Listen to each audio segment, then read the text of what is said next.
future is now. You know, when we look at, when I said to you, we have to have these multiple skills as we navigate the future, we've got to be looking at these multiple intelligences from a place of curiosity, but also what am I willing to learn more in order to be more flexible and agile with my stress, with my reality, with the change. So one of them is generational intelligence. Now, many of you in this room know the basics about generations. You've heard about it. It's not new. It's been around for a while. But the key thing about generational intelligence is not just the ability to label someone for their generation, because that's not helpful. It's not helpful to go, okay, boomer. That's not helpful. It's helpful in your mind to go, oh, right, I'm dealing with somebody who's not of my generation. Their values from what they're saying seem to be a little bit different than mine. How can I adapt to? So for example, for myself, when I'm interacting with a Zoomer, I have a Zoomer CEO client right now. He's very traditional. He's very conservative. He's very practical. I find myself having to say, okay, let me take this back a bit, let me walk you through it, let's step through it one by one. Now for a driver like me, I'm a driver socializer, that's not the easiest thing to do, because I'm big picture and I want just give me the bullet points, please, and then let's get going, right? But from a generational standpoint, I have to respect that he's come from a wealth of experience and a wealth of knowledge and a wealth of circumstances that I do not have the same perspective on. So I must respect it. Conversely, if I'm a baby boomer or a traditionalist or a Gen X and I'm dealing with millennials or Gen Zs, I have to be open and flexible to the reality that they do not have the same problems that we had growing up or entering the workforce. For us with kids, my daughter's now 35. When she was going to high school, we said, you can be and do anything. Go for it. If your teacher gives you a grade that you're not happy with, negotiate. How many of you parented your kids like that? So guess what? They show up in the workplace and go, I'm all that in a box of biscuits. And you should think that I am too. So we have not created an entitled generation. I want to be super clear. We have created families that have taken care of our young children. When I left home, I was 18. When I left, my dad said, don't come back. Not because he was a bad guy, but because that's what you did. Baby boomers, say it with me. You make your bed, you... Now, with our daughter, we said, you can stay at home for as long as you like. Don't leave me with your dad. No, I'm just kidding. No. But honestly, the way families have evolved is we are now saying, if you need to stay home longer, it's okay. We've made that okay.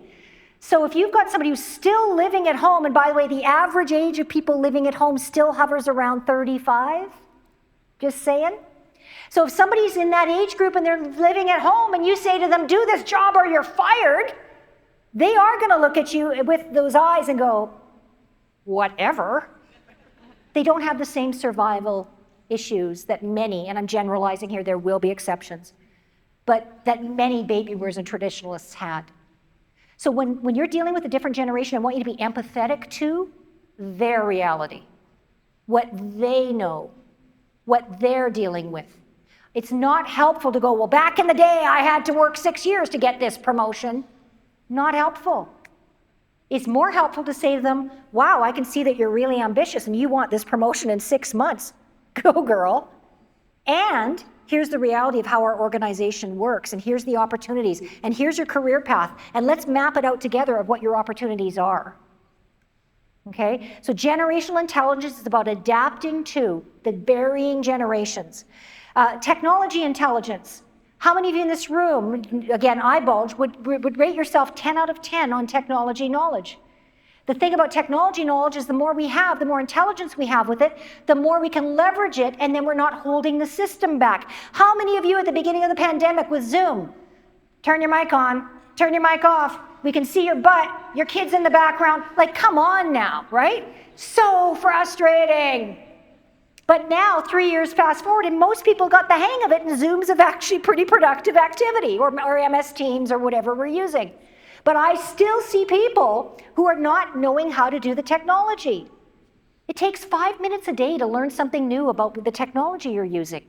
Even our iPhones, how many of you are using maybe 3 or 4 functions of what it overall does? Or maybe 3 or 4 apps? That's technology intelligence. As we all collectively agree, I'm going to raise my technology intelligence, we're going to make more progress more quickly. Multiple perspectives intelligence, the ability to think about yourself, your job, your role, your psychology, how you show up, while equally being able to look at it through other people's perspectives, through your bosses, through the firm, through the workplace, through the industry. The events like this are really good for perspective around industry. What are our resources? How do we fit with other industries? How is the workers' market impacting us? We can't show up just going, well, here I am, it's my job, and my job, siloed. Not going to cut it for the future of work, because you're going to miss opportunities, but more importantly, other people are going to miss out on your magic. Other people are going to miss out on your magic if we do not open our perspectives around how we're impacting the bigger system. Change intelligence, the ability to go, okay, this change is happening. The change cycle. Right now, I'm in resistance. I don't like what's going on. Push, push, push, push, push. But that's okay. I'm self-analyzing that I'm in resistance, so now I'm going to move into discover. I'm going to ask. I'm going to learn. I'm going to take empowerment. I'm going to find out. I'm not going to assume. I'm going to dig deeper. I'm going to investigate. I'm empowered to deal with the change. And then lastly, hybrid work intelligence. The ability for me to go, okay, this person's working remotely, they're effective remotely. How can I engage them so that they're part of this dialogue in this project that we're working on so that we have their input? Okay, I've got this person in office, their preferences in office. How do I engage them and get them to realize that they've got to include the remote workers in order to be more effective? It is a dance of fragility, flexibility, and ability to connect the dots to be a hybrid workplace intelligence person. So I know you hear all this and you go, Cheryl, you are stressing me out. I've already got stress and now you just added more things that I gotta learn. That's not what I'm saying, because I'm all about micro goals. I'm here to infuse you with energy and perspective so that you can see things a little bit differently. What you do with it is up to you afterwards. You do not have to do anything. But if you were to do something, I would have you set micro goals about what you're going to do next. And a micro goal is, I'm going to do this for 5 minutes daily, or I'm going to do this for 10 minutes weekly. Micro goals. No, gone are the days where we hear a speaker and we're like, I'm going to set the world on fire. First of all, it ain't going to happen, number one. Number two, you just irritate the heck out of everybody else.